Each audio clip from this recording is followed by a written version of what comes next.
Third topic है तत्वों का वर्गीकरण एवं उनके गुणधर्म, मतलब पीरियोडिक टेबल में जो तत्व है एसपीडीएफ जो ब्लॉक है उनका वर्गीकरण और प्रॉपर्टीज़। वो जैसे कि आवर्त सारणी में बाएं से दाएं जाने पर इलेक्ट्रॉन नेगेटिविटी बढ़ेगी घटेगी, इलेक्ट्रॉन बंधुता बढ़ेगी घटेगी, इस तरह से। और उनकी त्रिज्याओं में अंतर। एकक में वर्तमान में आवर्त सारणी के ऐतिहासिक विकास एवं आधुनिक आवर्त नियम का अध्ययन करेंगे। तत्वों का वर्गीकरण परमाणु के इलेक्ट्रॉनिक विन्यास का परिणाम है, इलेक्ट्रॉनिक विन्यास का परिणाम है, अर्थात जो युग्मित इलेक्ट्रॉन है उनके और अयुग्मित इलेक्ट्रॉनों के विचरण में अंतर अथवा उनके स्पिन और रोटेशन और उच्च ऊर्जा स्तर में पहुंचना पर तत्व में क्या अंतर आता है। हम तत्वों के भौतिक और रासायनिक गुणों की आवर्ती प्रवृत्ति पर विचार करेंगे। तत्वों का वर्गीकरण क्यों आवश्यक है। अब तक हमने जान चुके हैं कि सभी तत्वों और पदार्थों के मूल इकाई होती है। 1800 में 31 तत्व ज्ञात थे। 1865 में 63 तत्वों की जानकारी हो गई। आजकल हम 114 तत्वों के बारे में पता है। इनसे हाल ही में तत्व की खोजी तत्व के निर्मित होते हैं। अभी भी नए तत्व का कृत्रिम रचना के प्रयास जारी है। इतने सारे तत्वों और उनके असंख्य यौगिकों के रसायन को अध्ययन अलग अलग कर पाना बहुत कठिन है। इन कठिनाइयों को दूर करने के लिए वैज्ञानिकों ने तत्वों का वर्गीकरण करके अध्ययन को संगठित किया और आसान बनाया। इतना ही नहीं, संक्षिप्त तरीके से सभी तत्वों से संबंधित रासायनिक तत्वों का अध्ययन तर्कसंगत रूप से तो कर सकेंगे, भविष्य में खोजे जाने वाले तत्वों के अध्ययन में भी मदद मिलेगी। आवर्त सारणी की उत्पत्ति।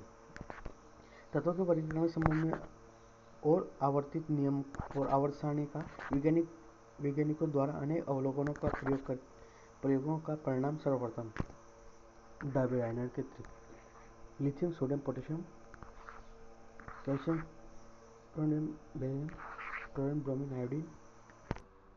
जर्मन रसायन जॉन डोबर ने 1800 के प्रारंभिक दशकों में इस बात का संकेत दिया कि तत्वों के गुणधर्मों में निश्चित प्रवृत्ति होती है।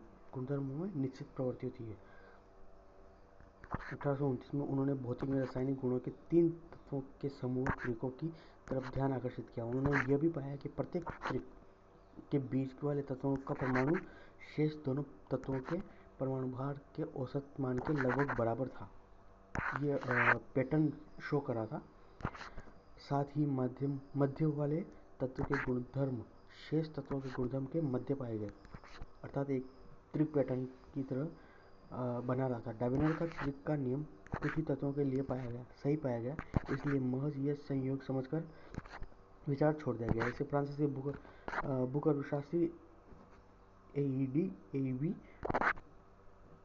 चेनकोरोटोइस 1862 में तत्वों के बढ़ते हुए परमाणु भार के क्रम में व्यवस्थित किया गया। तत्वों के वर्ताकार सारणी में गुणधर्मों के आवर्ती पुनरावृत्ति को दर्शाया गया।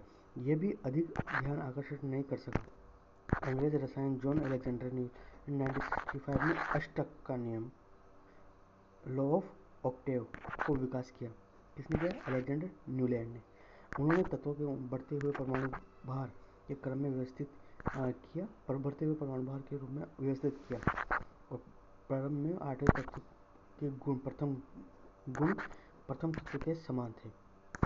यह संबंध उसी प्रकार था जैसे 8वें संगीत स्वर का पहले संगीत स्वर से प्रथम संगीत स्वर से होता है। न्यूलैंड का अष्टक का नियम सिर्फ कैल्शियम तक के तत्वों तक सही प्रतीत हुआ। हालांकि उस समय इस धारणा को व्यापक मान्यता नहीं मिली, परंतु रॉयल सोसाइटी ऑफ लंदन 1887 में न्यूलैंड ने डेवी पदक द्वारा पुरस्कृत कर उनके काम को मान्यता दी। रूसी वैज्ञानिक दिमित्री मेंडलीव, जर्मन वैज्ञानिक लोथर मेयर ने सतत प्रयासों के फलस्वरूप आवर्त सारणी के विकास के सफलतापूर्वक प्राप्त हुई।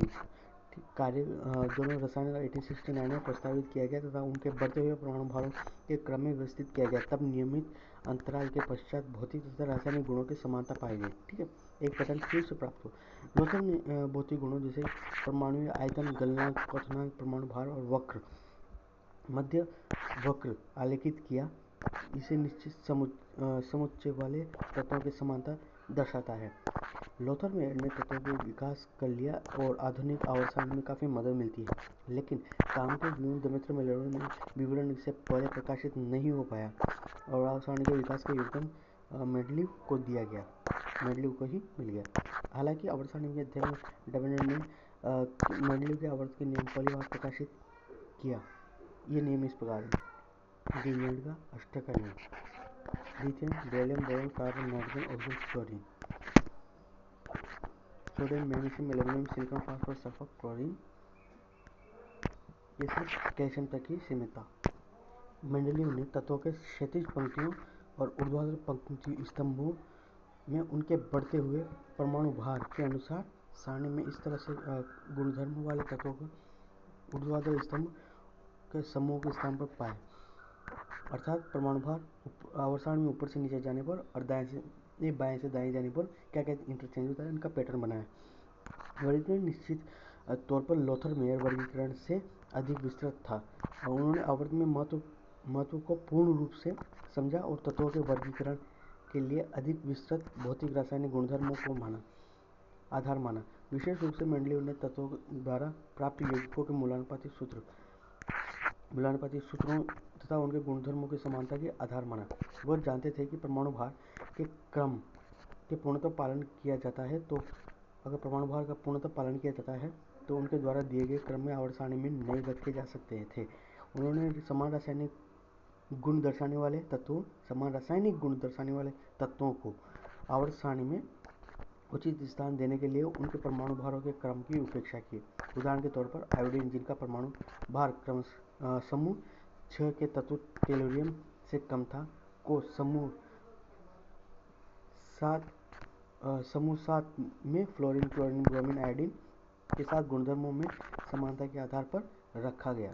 उन्होंने समान गुणधर्मों वाले तत्वों के समूह के रखने की प्राथमिकता को आधार मानते हुए प्रस्तावित किया। कुछ तत्व जो खोजे नहीं गए थे, आवर्त सारणी में कुछ रिक्त स्थान छोड़ दिए गए जो खोजे नहीं गए थे, एक पैटर्न की वजह से।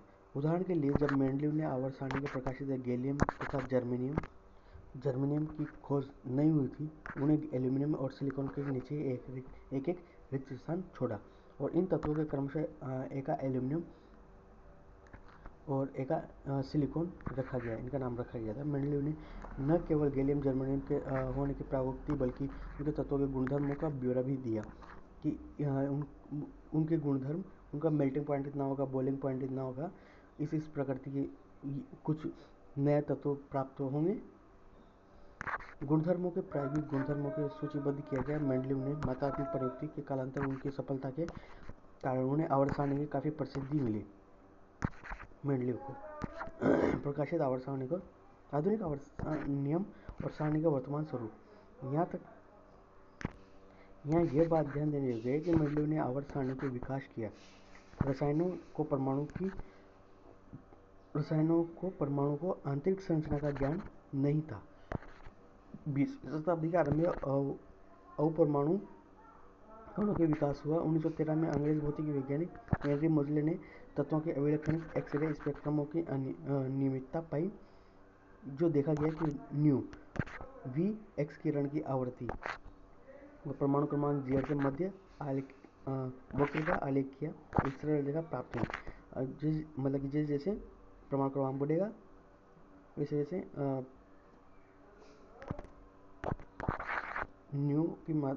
रूट न्यू के आलेख में सरल रेखा प्राप्त नहीं होती है। तो मोजले ने परमाणु क्रमांक की तुलना में किसी तत्व के परमाणु क्रमांक उस तत्व के दर्शाने से अधिक सक्षम है। इसी के अनुसार मेंडलीव के समूह तथा आवर्तियों तत्वों की आवर्तियाँ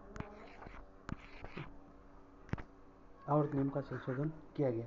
इसे आधुनिक आवर्त नियम कहते हैं। इस प्रकार तत्वों के भौतिक तथा रासायनिक गुणधर्म उनके परमाणु क्रमांकों के आवर्ती फलन होते हैं। आवर्त नियम के अनुसार आवर्त नियम के द्वारा प्राकृतिक रूप में पाए जाने वाले 94 तत्वों के उल्लेखनीय समानताएं मिलती है। प्राकृतिक में पाए जाने वाले सभी में उल्लेखनीय समानता मिलती है, अर्थात एक पैटर्न बनता है। एक्टिनियम और प्रोटोक्टियम की भांति नेप्टूनियम और प्लूटोनियम भी यूरेनियम के अयस्क पिच ब्लेड में पाए जाते हैं। इससे कार्बनिक रासायनिक शास्त्र में प्रोत्साहन मिला। कृत्रिम अल्पायु वाले तत्वों की खोज हुई। इसे पढ़ चुके हैं आज आप पहले पढ़ चुके हैं कि किसी तत्व के परमाणु क्रमांक के तत्व नाभिकीय आवेश प्रोटॉन की संख्या या उदासीन या परमाणु उपस्थित इलेक्ट्रॉनों की संख्या के बराबर होती है। इसके पश्चात क्वांटम संख्या की सार्थकता और इलेक्ट्रॉनिक विन्यास की आवृत्ति को समझना सरल हो जाता है। अब स्वीकार कर लिया गया है कि आवर्त नियमों के तत्वों के यौगिकों की भौतिक रासायनिक गुणधर्मों का फलन होता है, इलेक्ट्रॉनिक विन्यास पर आधारित होते हैं। समय समय पर आवर्त सारणी के विभिन्न रूप प्रस्तुत किए गए। कुछ तत्वों की रासायनिक अभिक्रिया और संयुक्तता पर बल दिया गया, अर्थात वैलेंसी पर बल दिया गया। अर्थात ये कह सकते हैं कि जितनी ज़्यादा इलेक्ट्रॉन वैलेंसी रहेगी उसकी सक्रियता उतनी ज़्यादा रहेगी, अर्थात इस साइज को प्राप्त करना चाहेगा। जबकि कुछ अन्य इलेक्ट्रॉनिक विन्यास पर आधुनिक स्वरूप आवर्त सारणी के दीर्घ स्वरूप कहते हैं बहुत सरल और अत्यंत उपयोगी दर्शाया गया है। 36 पंक्तियों में मेंडलीव श्रेणी के आवर्त का कहा गया। ऊर्ध्वाधर में वर्ग ग्रुप कहते हैं, ऊर्ध्वाधर को वर्ग ग्रुप कहते हैं। बाह्य इलेक्ट्रॉन विन्यास के तत्वों को ऊर्ध्वाधर स्तंभों में रखा जाता है, वर्ग या परिवार कहा जाता है, IUPAC। अनुबंध के अनुसार वर्गों में पुरानी पद्धति 1 है, 1 2 1 3 5 6 7A 8 1B सेल और 1B के स्थान पर 1 से 18 के संख्याओं में अंकित रूप जिस तरह से निरूपित किया जाता है वो बताया गया है। आवर्त में तत्वों की अधिकतम मुख्य क्वांटम संख्या इनको दर्शाती है। आवर्त में दो तत्व उपस्थित होते हैं, उसके बाद आवर्त में क्रमशः 8 8 18 18 32 तत्व हैं। सातवां आवर्त पूर्णतः छठवें आवर्त की तरह इसके तत्वों की अधिकतम संख्या क्वांटम संख्याओं के आधार पर 32 होती है। आवर्त में छठवें और सातवें आवर्त में लेंथेनाइड एक्टिनाइड 14 तत्व नीचे अलग से दर्शाए गए हैं। 100 से अधिक परमाणु क्रमांक वाले तत्वों का नामकरण। पूर्व परंपरागत रूप से तत्वों के नामकरण उन तत्वों के शोधकर्ताओं के नाम पर दिया गया। प्रस्तावित नाम का समर्थन IUPAC द्वारा दिया गया था, परंतु हाल ही में इस मुद्दे पर विवाद हो गया। परमाणु क्रमांक वाले तत्वों इतना अस्थिर होते हैं ये केवल सूक्ष्म मात्रा, कभी कभी तो केवल कुछ परमाणु मात्र ही प्राप्त होते हैं। इन तत्वों के संश्लेषण और विशेष गुणों के अध्ययन के लिए महंगे तथा आधुनिक उपकरणों की प्रयोगशाला की आवश्यकता होती है। विश्व में की कुछ प्रयोगशालाओं की स्पर्धा भावना में ऐसा काम होता है कि कभी कभी वैज्ञानिकों के बिना आंकड़े इकट्ठा किए नए तत्वों की खोज का दावा करने की लड़ाई हो जाती है। तथा उदाहरण के तौर पर अमेरिका रूस और वैज्ञानिकों के 104 परमाणु क्रमांक वाले तत्वों की खोज का दावा किया। अमेरिकी वैज्ञानिक ने इसे रदरफोर्डियम तथा रूसी वैज्ञानिक ने इसे क्रुशोथियम नाम दिया। इस तरह कठिनाइयों से दूर करने के लिए IUPAC ने सुझाव दिया कि इन तत्वों की खोज का सिद्ध हो जाए, नाम समर्थन न हो जाए, तब 0 एवं 1 से 9 संख्या के संख्यात्मक मूल न्यूमेरिकल रूट का प्रयोग करते हुए इन नामों को परमाणु क्रमांकों के आधार पर सीधे दिया जाए। ये फैसला हुआ फिर। अतः S block, P block, D block और ये लेंथेनाइड संकोचन, एक्टिनाइड संकोचन F block. Periodic number, group number, इनका मेल्टिंग पॉइंट, बॉइलिंग पॉइंट, परमाणु भार, परमाणु क्रमांक का पैटर्न किस स्थिति में किस अनुसार बढ़ेगा, यह इस पैटर्न पर आधारित नंबर जमाया गया। और इलेक्ट्रॉन जब P ब्लॉक से एक और इलेक्ट्रॉन बढ़ जाए तब वो S ब्लॉक में भरता है, और S में जब युग्मित हो जाते हैं तब P ब्लॉक में न जाकर D ब्लॉक में जाते हैं। इस अवस्था की वजह से इनको व्यवस्थित किया गया। तत्वों के इलेक्ट्रॉनिक विन्यास तथा आवर्त सारणी। पिछले एक में हमने पढ़ा कि किसी परमाणु की में इलेक्ट्रॉन की पहचान 4 क्वांटम संख्याओं से की जा सकती है। मुख्य क्वांटम संख्या n परमाणु के मुख्य ऊर्जा स्तर, जिसे कोश शेल कहा जाता है, को व्यक्त करती है। हमने ये भी जाना कि किस तरह परमाणु के मुख्य इलेक्ट्रॉन भिन्न भिन्न उपकोशों में भरे जाते हैं, जिन्हें हम HPDF कहते हैं। परमाणु के इलेक्ट्रॉनों के वितरण को ही इसका इलेक्ट्रॉनिक विन्यास कहते हैं। किसी तत्व के आवर्त सारणी में स्थित भरे जाने वाले अंतिम कक्षक में क्वांटम संख्याओं को दर्शाती है। इस भाग में हम दीर्घाकार आवर्त सारणी तथा तत्वों के इलेक्ट्रॉनिक विन्यास के माध्यम से सीधे संबंध के बारे में जानकारी प्राप्त करेंगे। आवर्त में इलेक्ट्रॉनिक विन्यास अर्थात आवर्त सारणी में इलेक्ट्रॉनिक विन्यास में जैसे जैसे n क्वांटम नंबर हो परमाणु क्रमांक या फिर परमाणु क्रमांक जैसे जैसे बढ़ता जाएगा, वैसे वैसे 1s1, 1s2, 2s2, 2p6, 3s2, 3p6, 4s2, s में 2 इलेक्ट्रॉन, p में 6 और d में 10 इलेक्ट्रॉन युग्मित इलेक्ट्रॉन भरे जा सकते हैं। जैसे कि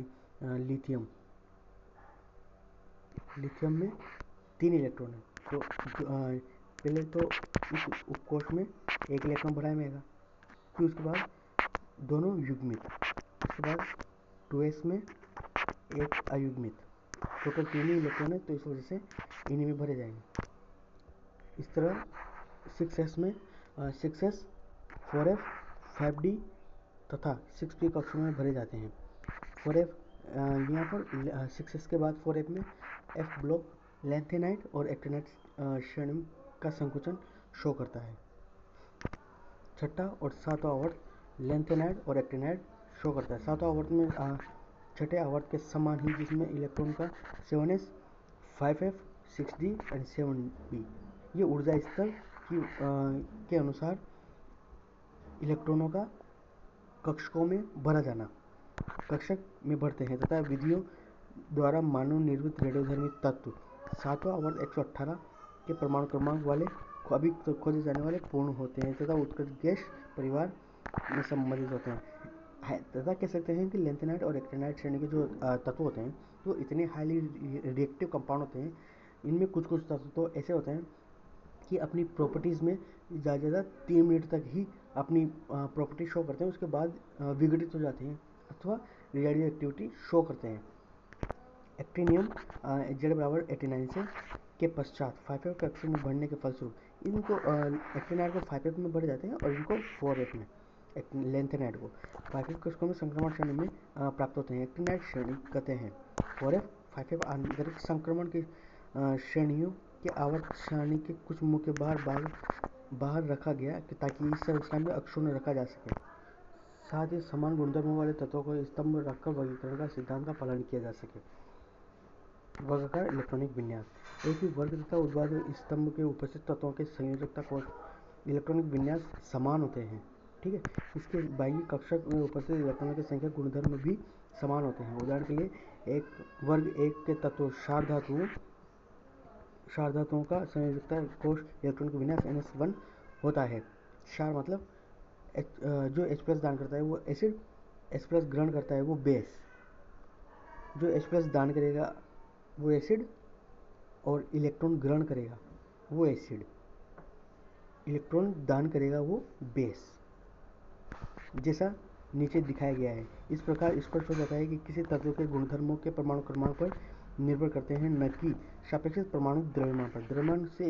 द्रव्यमान का फर्क नहीं पड़ता, अर्थात प्रोटॉन प्लस न्यूट्रॉन पर फर्क नहीं पड़ता, यह परमाणु क्रमांक पर ही फर्क पड़ता है। अर्थात जब प्रोटॉन की संख्या और इलेक्ट्रॉनों की संख्या बराबर होती है, इलेक्ट्रॉनों का कोई भी परमाणु इलेक्ट्रॉन की वजह से ही अपनी प्रॉपर्टी बनाता है, स्वयं की प्रॉपर्टी बनाता है। अर्थात इलेक्ट्रॉनों का विचरण, संक्रमण और डायग्राम जो उनकी स्ट्रक्चर है वो भी इलेक्ट्रॉनों की वजह से बनाता है। चुंबकत्व, अनुचुंबकत्व, ध्रुवीयता, स्थिरता और एनर्जी लेवल्स, ये सब वाइब्रेशन वगैरह सब इलेक्ट्रॉन की वजह से ही अपनी प्रॉपर्टी स्वयं की शो करता है। इलेक्ट्रॉनिक विन्यास और तत्वों के HPDF ब्लॉक।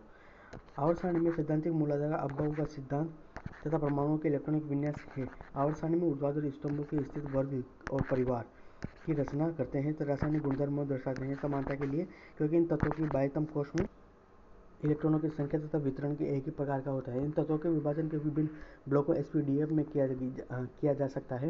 इस बात पर निर्भर करता है कि किस प्रकार के इलेक्ट्रॉनों द्वारा भरे जाते हैं तथा चित्र में दर्शाया गया है। इस प्रकार के वर्गीकरण में दो अपवाद देखने को मिलते हैं। अपवाद 1 हीलियम का और एस ब्लॉक के तत्वों के संबंध में होना चाहिए, परंतु इसका स्थान आवर्त सारणी में 18 तत्वों के साथ पी ब्लॉक में होता है। औचित्य इस आधार पर हीलियम संयोजी कोश पूरा भरा जाता है हीलियम 1s2, जिसके फलस्वरूप यह उत्कृष्ट गैसों के अभिलक्षणों को प्रदर्शित करता है। दूसरा अपवाद हाइड्रोजन का है। इलेक्ट्रॉन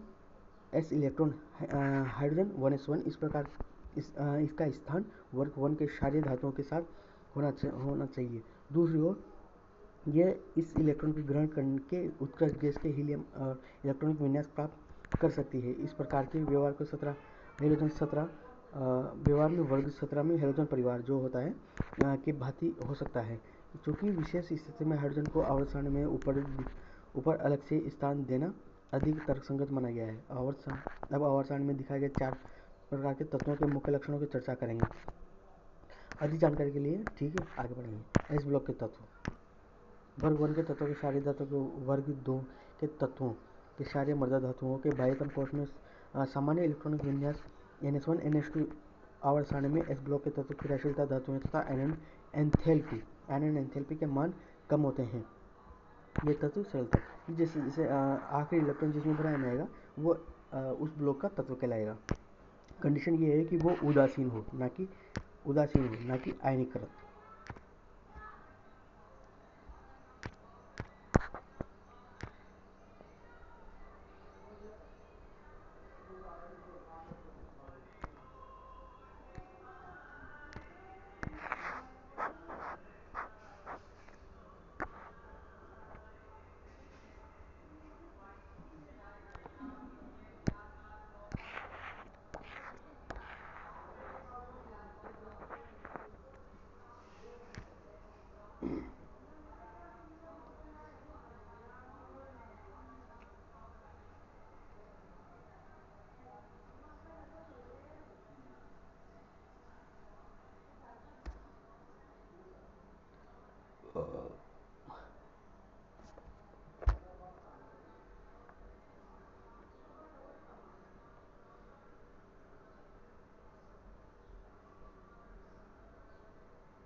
बाह्यतम इलेक्ट्रॉन त्यागने के पश्चात +1 आयन जो क्षारीय धातुओं +2 आयन क्षारीय मृदा धातुओं बना लेते हैं, अर्थात 1A इलेक्ट्रॉन मतलब 1A की जो ब्लॉक के जो कंपाउंड है हलिना की रबसे फरियाद hydrogen lithium sodium potassium rubidium caesium francium ये सब क्षारीय धातु हैं और इसके जस्ट बगल वाला सेकंड ए क्षारीय मृदा धातु कहलाएंगे। के नीचे दिए गए घातिक लक्षण अभिक्रियाओं में वृद्धि तथा अभिक्रियाशीलता के कारण प्रकृति में शुद्ध रूप से नहीं पाए जाते हैं। लिथियम और बेरिलियम को छोड़कर एस ब्लॉक के तत्वों का यौगिक मुख्य रूप से आयनिक होते हैं। पी ब्लॉक के तत्व आवर्त सारणी में पी ब्लॉक के तत्व वर्ग 13 से लेकर 18 तक के तत्व सम्मिलित हैं तथा एस ब्लॉक के तत्वों के निरूपित तत्व मुख्य रूप से कहलाते हैं। इस आवर्त में बाह्यतम इलेक्ट्रॉनिक विन्यास NH2 NP1 NH2 NP6 तक परिवर्तित होते हैं तथा NH6 में उत्कृष्ट गैस के इलेक्ट्रॉनिक विन्यास के साथ समाप्त हो जाते हैं। उत्कृष्ट गैसों के संयोजी कोश इलेक्ट्रॉनों के पूरे भरे होते हैं। इलेक्ट्रॉनों को हटाकर जोड़कर या अस्थायी रूप से बदलना बहुत कठिन होता है क्योंकि युग्मित होते हैं 6 के 6। इसलिए उत्कृष्ट गैसों की रासायनिक अभिक्रियाशीलता बहुत कम होती है। इलेक्ट्रॉन लेन देन की प्रकृति लगभग नगण्य के बराबर होती है। उत्कृष्ट गैसों के परिवार से पहले अधातुओं और रासायनिक रूप से वर्ग दो महत्वपूर्ण वर्ग के तत्वों के हैलोजनों के 16 वर्ग के चालकों से कहलाते हैं। इनकी क्रियाशीलता बहुत कम होती है। इस वजह से जैसे कि लैंप है और कलरफुल लाइट्स है, इनमें ऑर्गन का और इन्हीं के तत्वों का यूज किया जाता है। क्यों? क्योंकि बाहरी जब कैथोड रे से फोटोन प्रोवाइड करवाया जाता है अथवा अल्ट्रावायलेट लाइट या बाहरी एनर्जी प्रोवाइड करवाई जाती है, तो वो वापस अपनी स्थिर अवस्था में आने के लिए ऊर्जा मुक्त करती है, जिससे अलग अलग कलर्स की लाइट्स बनती है। इन वर्गों के तत्वों की उच्चतम ऋणात्मक इलेक्ट्रॉन लब्धि एंथैल्पी होती है।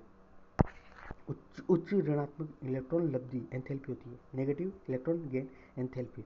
ये तत्व आसानी से क्रमशः दो या इलेक्ट्रॉन के तत्व स्थायी उत्कृष्ट गैस इलेक्ट्रॉनिक विन्यास प्राप्त कर लेते हैं। आवर्त में बाएं से मतलब लेफ्ट से राइट जाने पर बढ़ने पर तत्वों की अधातुक इलेक्ट्रॉनों में वृद्धि होती है तथा किसी वर्ग में ऊपर से नीचे की तरफ जाने पर धनात्मक इलेक्ट्रॉनों में वृद्धि होती है। डी ब्लॉक के तत्व, इसमें एस ब्लॉक में युग्मित इलेक्ट्रॉन होते हैं। बाकी जो आवर्त सारणी में लेफ्ट से राइट जाने पर अथवा बाएं से दाएं जाने पर डी कोश में ही इलेक्ट्रॉनों का भराव होगा, जिससे कि पाँच इलेक्ट्रॉन तो अयुग्मित होंगे। उसके बाद जब इलेक्ट्रॉन भराई में आएंगे तब एक युग्मित होने लगेंगे 5 के बाद होते हैं तथा ये धातु संक्रमण प्रदर्शित करते हैं। ठीक है, 13 से 14 वर्ग के तत्वों के कार्य करते हैं तथा इसे संक्रमण तत्व भी कहते हैं। संक्रमण तत्व ये होते क्या हैं? जैसे कि डी ब्लॉक में 3 इलेक्ट्रॉन है और एस ब्लॉक में युग्मित है, तो ऐसे इलेक्ट्रॉन एस का जो 2 में से 1 इलेक्ट्रॉन संक्रमित होकर डी ब्लॉक में चला जाएगा, जो कि बॉन्ड बनाने में या फिर अपनी ऊर्जा को संतुलित करने में। एस में 1 और डी में 4। इस वजह से ये आयनीकृत या संक्रमण शो करेगा। अपनी स्थिति ऊर्जा को बढ़ाने के लिए, बॉन्ड फॉर्मेशन के लिए, रिएक्शन मैकेनिज्म को आगे बढ़ाने के लिए और स्थायित्व को प्राप्त करने के लिए। ये ब्लॉक के तत्व आंतरिक संकरण, यह मुख्यतः 58 सीजियम से ल्यूथेरियम 72 तक और एक्टिनाइड में थोरियम 90 से लोरेंशियम 103 कहते हैं। इस श्रेणी के तत्वों के पहचान के इलेक्ट्रॉनिक विन्यास कुछ इस प्रकार से होते हैं। एस ब्लॉक में भरा होता है और डी ब्लॉक का एक तत्व भरा होता है। उसके बाद एफ ब्लॉक में अपने इलेक्ट्रॉन सारणी में बाएं से दाएं जाने पर बढ़ते जाएंगे। इन तत्वों के अंतिम में ऐसे कुछ से भरे होते हैं तथा इस श्रेणी में एफ ब्लॉक के तत्व अंतरिक्ष 4f और 5f, 4f lanthanide, 5f actinide के तत्व सभी तत्व धातुएं हैं। इन प्रत्येक तत्व के गुण लगभग समान होते हैं तथा एक्टिनाइड श्रेणी के तत्वों के संभवत ऑक्सीकरण अवस्था के फलस्वरूप रसायन के लेंथेनाइड श्रेणी के तत्वों का तुलना में अत्यधिक जटिल होती है। एक्टिनाइड श्रेणी के तत्व रेडियोधर्मी होते हैं। बहुत से एक्टिनाइड तत्वों के नाभिकीय अभिक्रियाओं के नैनोग्राम या उससे कम भाग में प्राप्त किया गया है, अर्थात बहुत ही रेयर केस में पाए जाते हैं। तत्वों के रसायन के अध्ययन के नहीं हो पाया है, पूर्णतः नहीं हो पाया, क्योंकि हाईली रिएक्टिव कंपाउंड है, अर्थात डिग्रेडेशन बहुत फास्ट होता है, ये मिलते ही नहीं है। यूरेनियम के बाद ये तत्व पाइरोनियम तत्व कहलाते हैं।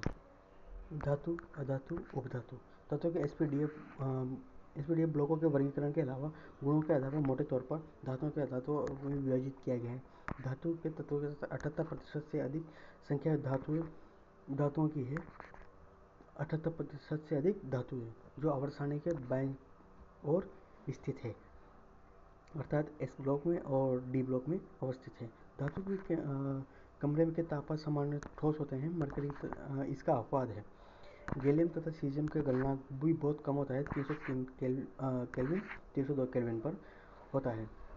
धातु के गलनांक, अर्थात ये कह सकते हैं कि जैसे 273 केल्विन 0 डिग्री सेल्सियस है, थोड़ा सा हाथ में लेते ही पिघल जाएगा। ये गलनांक और क्वथनांक उच्च होते हैं। ये ताप तथा विद्युत के सुचालक होते हैं। धातु वास्तव में सुचालक होते हैं क्योंकि इलेक्ट्रॉनों का विचरण अधिक होता है। इलेक्ट्रॉन बाहर निकल के इधर उधर त्वरित होते रहते हैं। अधातु हथौड़े से पीटने से पतली चादरों में कन्वर्ट हो जाते हैं, तो खींचने पर ये लंबे तार की तरह पड़ते हैं। दूसरी अधातुओं दूसरी आवर्त सारणी में दाईं ओर स्थित होते हैं। अधातु दीर्घ आवर्त सारणी में धात्विक गुणों के ऊपर से नीचे की ओर जाने पर वृद्धि होती है, और आवर्त में बाएं से दाएं जाने पर धात्विक गुण कम होता है। अधातुएं कक्षता पर ठोस तथा गैस होती है। इनके गलनांक और क्वथनांक कम होते हैं। बोरॉन और कार्बन इसका अपवाद है। ये ताप तथा विद्युत अल्पचालक होते हैं। बहुत से अधात्विक ठोस भंगुर होते हैं। ये ही अघात और तन्य नहीं होते हैं। तत्वों के धात्विक से अधात्विक गुणों में परिवर्तन संलग्न नहीं होते हैं। टेढ़ी-मेढ़ी रेखा जिगजैग लाइन में रूप में मिलते हैं। ऐसी सीमावर्ती जर्मेनियम, सिलिकॉन, आर्सेनिक, एंटीरियम, टेलुरियम तत्वों के अभिलक्षण इस प्रकार के उपधातु कहते हैं। तत्व के गुणधर्मों में आवर्तिता। आवर्त सारणी में यदि हम ऊपर से नीचे की तरफ जाएं या बाएं से दाएं की तरफ जाएं, तो तत्वों के भौतिक तथा रासायनिक गुणों में प्रारूप दिखाई देता है, एक पैटर्न दिखाई देता है। मतलब उदाहरण के किसी आवर्त सारणी में रासायनिक क्रियाशीलता प्रथम वर्ग में के धातुओं में बहुत ज़्यादा है, मध्य तक पहुंचकर यह कम हो जाती है, और 17 के अधातुओं तक पहुंचने पर बढ़कर बहुत ज़्यादा हो जाती है। इसी तरह निरूपक तत्वों के समूह में सारी धातुओं में आवर्त सारणी जाने पर क्रियाशीलता बढ़ती है, जबकि धातुओं के समूह में हैलोजन परिवार ऊपर से नीचे जाने पर क्रियाशीलता घटती है। तत्वों के गुणधर्मों में ऐसा क्यों होता है? आवर्तता कैसे समझाई जाती है? गुणधर्मों की ध्यान से देखा जाए तो इस भौतिक रासायनिक गुणों में आवर्तता विवेचना करेंगे। इलेक्ट्रॉनों की संख्या तथा ऊर्जा स्तर को लेकर समझाएंगे। भौतिक गुणधर्मों की प्रवृत्ति। तत्वों के भौतिक गुण गलनांक, क्वथनांक, संलयन और वाष्पीकरण, ऊष्मा, परमाणुिक ऊर्जा आदि की सभी आवृत्तियों दर्शाती है। और परमाणु आणविक त्रिज्या, आयनन एंथैल्पी, इलेक्ट्रॉन लब्धि, इलेक्ट्रॉन गेन एंथैल्पी और इलेक्ट्रॉन ऋणता, विद्युत ऋणता आवृत्ति में अध्ययन करेंगे। परमाणु त्रिज्या, जैसे पहला है परमाणु त्रिज्या। परमाणु आकार में सही निर्धारण बहुत ही जटिल है। एक गेंद की त्रिज्या सही से नहीं नापी जा सकती। ये इसका कारण मालूम है। पहली बात तो यह है कि त्रिज्या बहुत छोटी होती है, 1.2 इंटू 10⁻10 मीटर, मतलब 1.2 एंगस्ट्रॉम के आसपास। परमाणु के चारों ओर इलेक्ट्रॉन भ्रंश की स्पष्ट सीमा निर्धारित नहीं होती है। परमाणु आकार में सभी निर्धारित नहीं किया जा सकता। दूसरे शब्दों में परमाणु त्रिज्या को सही से नहीं नापी जा सकती। प्रायोगिक विधि के आधार पर परमाणु के आकार का निर्धारण संभव नहीं है, और परमाणु के बीच की दूरी की जानकारी के आधार पर परमाणु आकार आकलन किया जा सकता है। एकल आबंध सिंगल बॉन्ड द्वारा जुड़े हुए उपसंयोजक अणुओं में उपस्थित दो अधात्विक परमाणुओं के नाभिक के बीच दूरी ज्ञात कर ली जाती है तथा दूरी के आधार पर सहसंयोजक त्रिज्या का आकलन किया जाता है। उदाहरण के तौर पर क्लोरीन अणु के लिए बंध दूरी का मान 198 pm है, निर्धारित किया गया है। इस मान का आधा 99 pm क्लोरीन के परमाणु त्रिज्या होगी। इसका आधा परमाणु त्रिज्या होगी बॉन्ड बनने के बाद।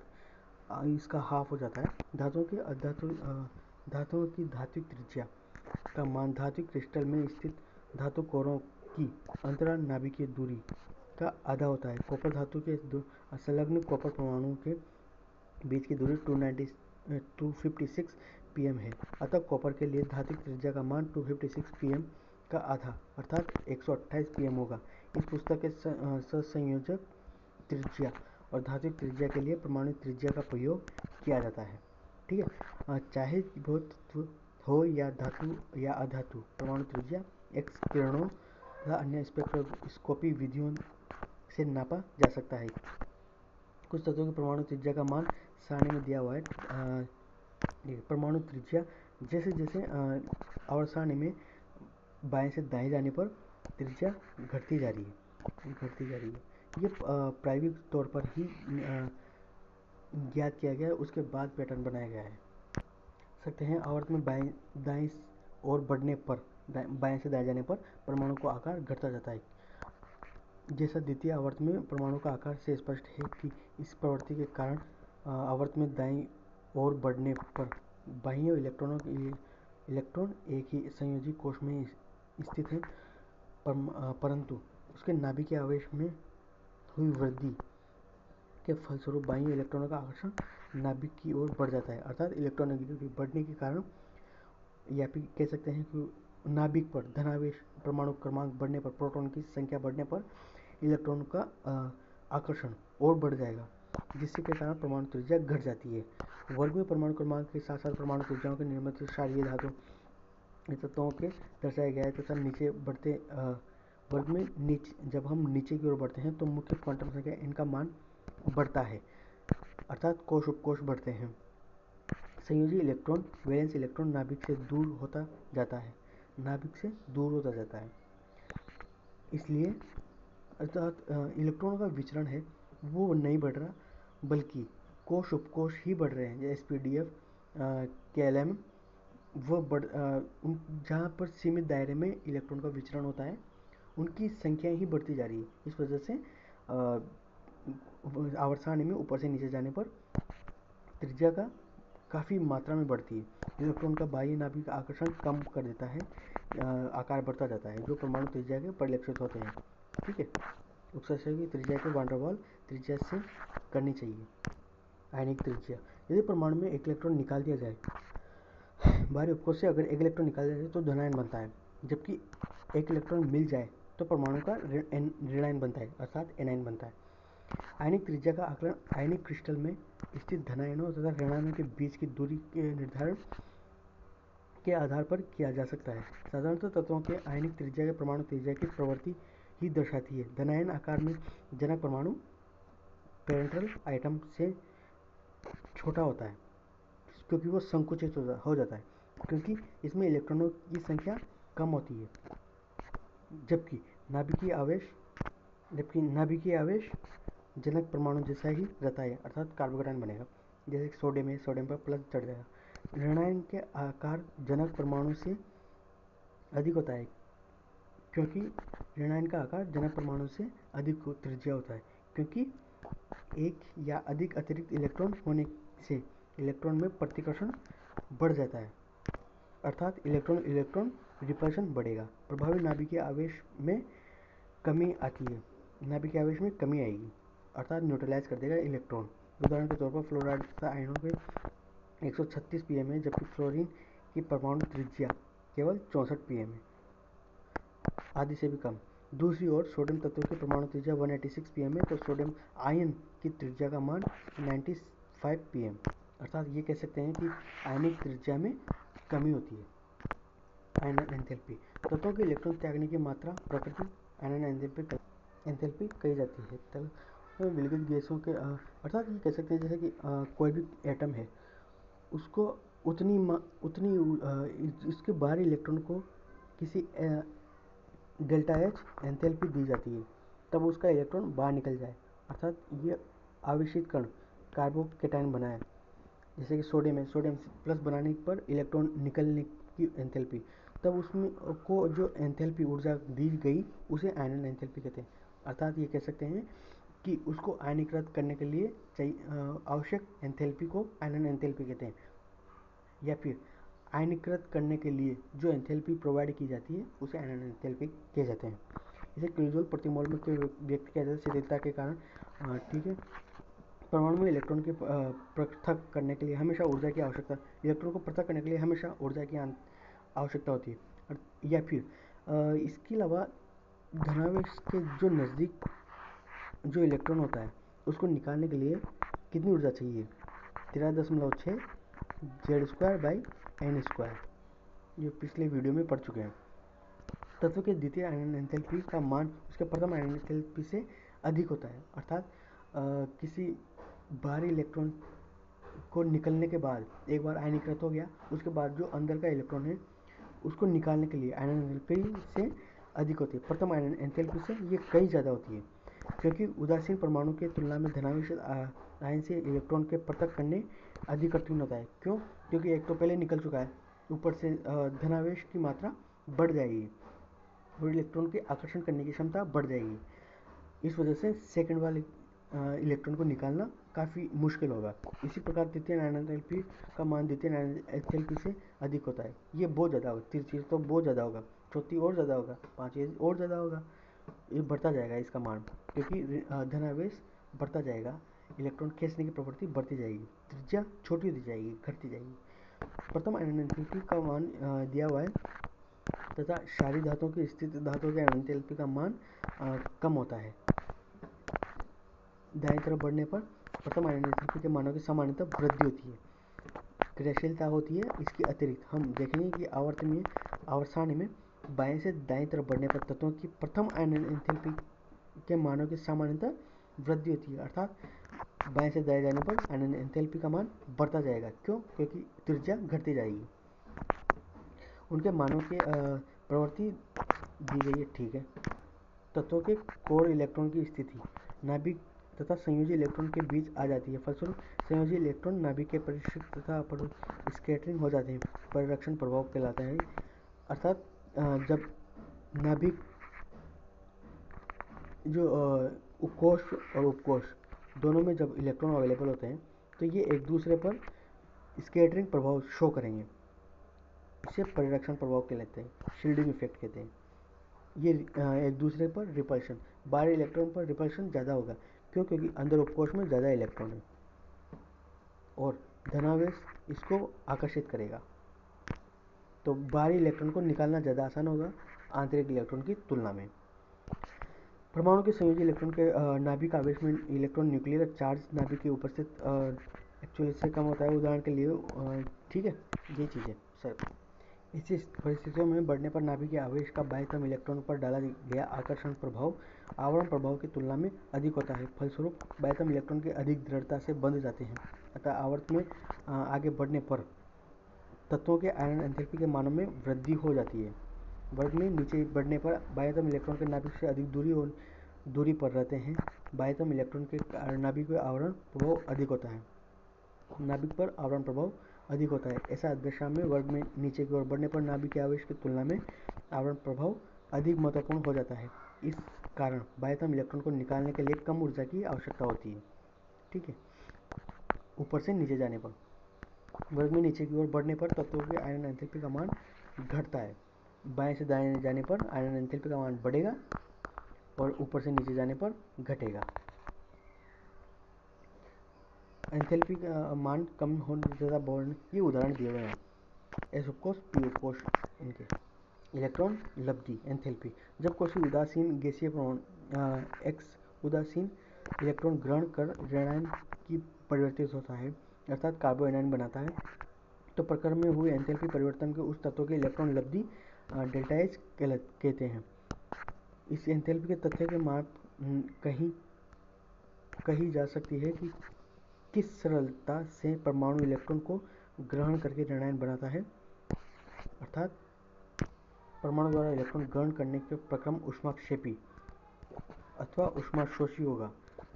यह तत्व के स्वभाव पर निर्भर करता है कि बहुत से तत्व जब इलेक्ट्रॉन ग्रहण करते हैं तब ऊर्जा निर्मुक्त करते हैं और इसी अवस्था में इलेक्ट्रॉन लब्धि ऋणात्मक होती है, अथवा 17 ब्लॉक के तत्वों के इलेक्ट्रॉन लब्धि का मान ऋणात्मक होता है। इसी कारण मात्रा इलेक्ट्रॉन ग्रहण करके उत्कर्ष गैस की इलेक्ट्रॉन विन्यास प्राप्त कर लेते हैं। उत्कर्ष गैसों के लब्धि का मान अत्यधिक धनात्मक होता है और इलेक्ट्रॉन के क्वांटम उसके अगले क्वांटम स्तर पर प्रवेश करना पड़ता है, जो बहुत ही अस्थायी इलेक्ट्रॉन विन्यास होता है, उल्लेख किया गया है, जो कि ऊपर की दाईं तरफ ऊपर की ओर स्थित होता है।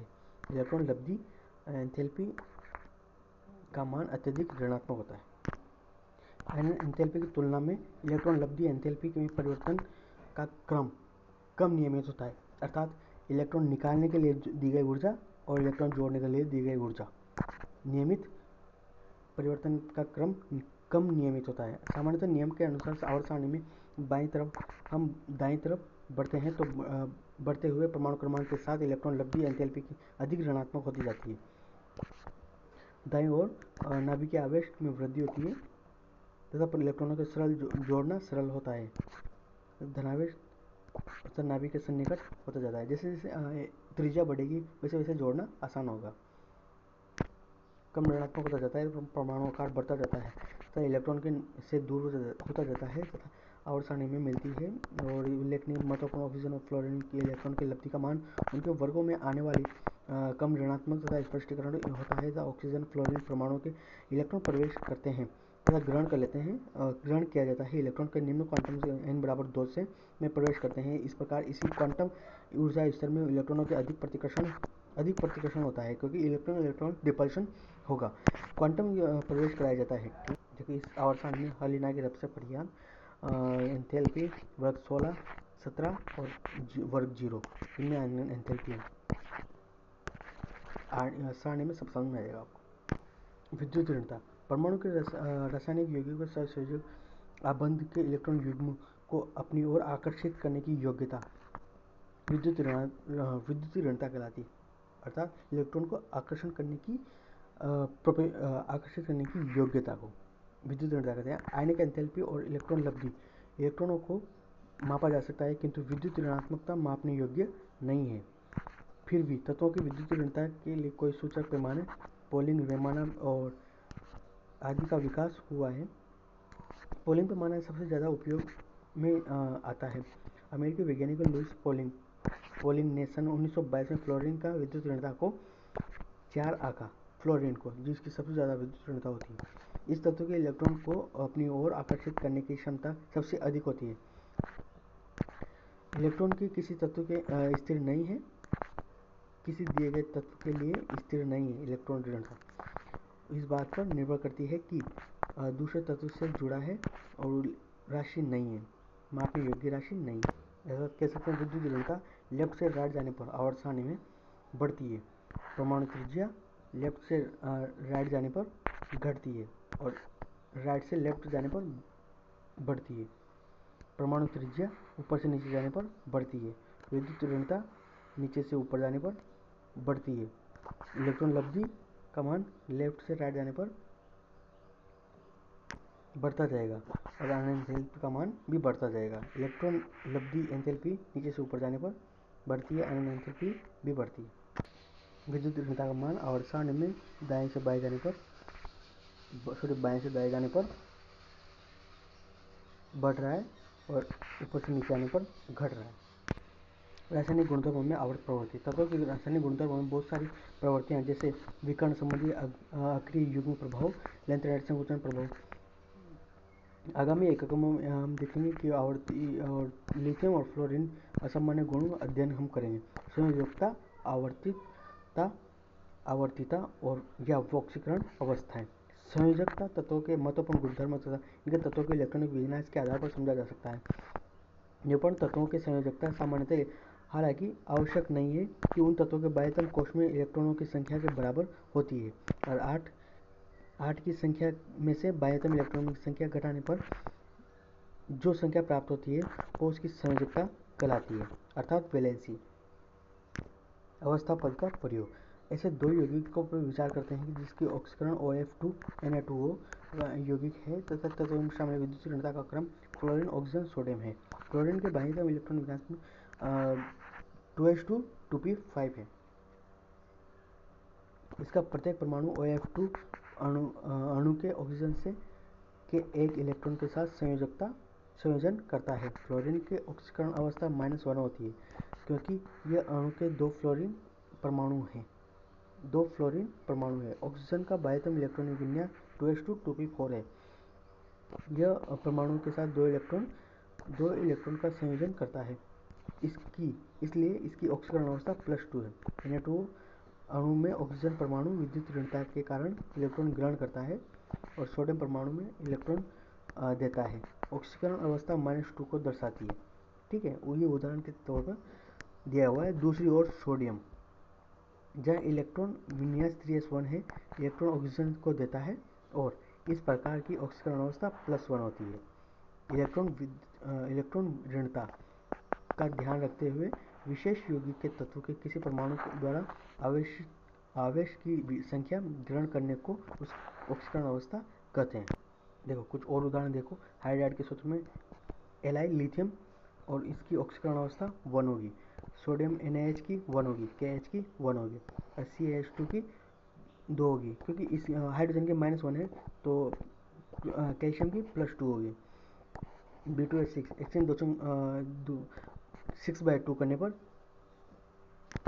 +3, एल्यूमिनियम की +3, CH4 की +4, SI की +4। इसी तरह ऑक्साइड के सूत्रों में ऑक्सीजन के -2/2 की लिथियम 2 कंपाउंड है, इस वजह से 1 इसकी ऑक्सीडेशन नंबर, Mg की +2 तो +2, और B2O3 की ऑक्सीजन की -2, 2 से 6/2, और बेरिलियम की 2, तो ऑक्सीडेशन क्या होगी +3। रासायनिक अभिक्रियाशीलता, हमने कुछ मौलिक गुणों तथा जैसे परमाणु आयनन एंथैल्पी या इलेक्ट्रॉन लब्धि की संयोजकता में आवर्तित प्रवर्तित का अध्ययन किया। अब हम जान गए कि आवर्तित इलेक्ट्रॉनिक विन्यास से संबंधित है भौतिक एवं रासायनिक गुणधर्मों के तत्वों के इलेक्ट्रॉनिक विन्यास की अभिव्यक्ति। तत्वों तथा मौलिक गुणों के रासायनिक गुणों के संबंध खोजने पर कोशिश हम करेंगे। ठीक है, बाईं से दाईं ओर जाने पर परमाणु और आयनन त्रिज्या घटती है, इलेक्ट्रोनेगेटिविटी भी बढ़ेगी क्योंकि इलेक्ट्रोनेगेटिविटी बढ़ रही है। फलस्वरूप आवर्त में आयनन एंथैल्पी साधारणतया बढ़ती है। कुछ अपवादों को छोड़कर जिनका विवरण दिया हुआ है पीछे, इलेक्ट्रॉन लब्धि अधिक ऋणात्मक हो जाती है। अतः बाईं ओर स्थित तत्व की आयनन एंथैल्पी सबसे कम और सबसे दाईं ओर तत्व इलेक्ट्रॉन लब्धि एंथैल्पी सबसे अधिक ऋणात्मक होती है। उत्तर गैसों में भरे कोश में इलेक्ट्रॉन लब्धि का मान धनात्मक होता है। निरूपक तत्वों की तुलना में संक्रमण धातुओं 3D श्रेणी के परमाणु त्रिज्या का परिवर्तन बहुत कम होता है। परमाणु त्रिज्या आंतरिक और संक्रमण धातुओं के 4f श्रेणी के लिए और भी कम होता है। 4f श्रेणी के लिए आयनन एंथैल्पी S और P ब्लॉक के तत्वों के लिए के मध्य होता है। F में इसलिए कम होता है क्योंकि वो ऑलरेडी रिएक्टिव कंपाउंड है, ऐसे ही छोड़ देगा। और D ब्लॉक के तो मेटल जो कंपाउंड है वो इलेक्ट्रॉनों का विचरण काफ़ी ज़्यादा होता है उनमें, परंतु संक्रमित तत्व ये F रिएक्टिव कंपाउंड या न्यूक्लियर जो रिएक्शन करने फास्ट करते हैं इनकी अपेक्षा कम होता है धातुओं में। परिणाम स्वरूप वर्ग के तत्वों के कम विद्युतीय होते हैं। परमाणु क्रमांक बढ़ने से परमाणु त्रिज्या बढ़ती जाती है। ठीक है, धीरे धीरे आयनन एंथैल्पी घटती जाती है। इलेक्ट्रॉन लब्धि के एंथैल्पी के नियमित और गुण घटता जाता है। आयनिक अधात्विक गुण घटता जाता है। प्रवृत्ति में उपचयन अपचयन का गुण जोड़ा जा सकता है तथा तत्वों की प्रकृति का विपरीत आकार में आयनन एंथैल्पी समझ सकते हैं। Thank you.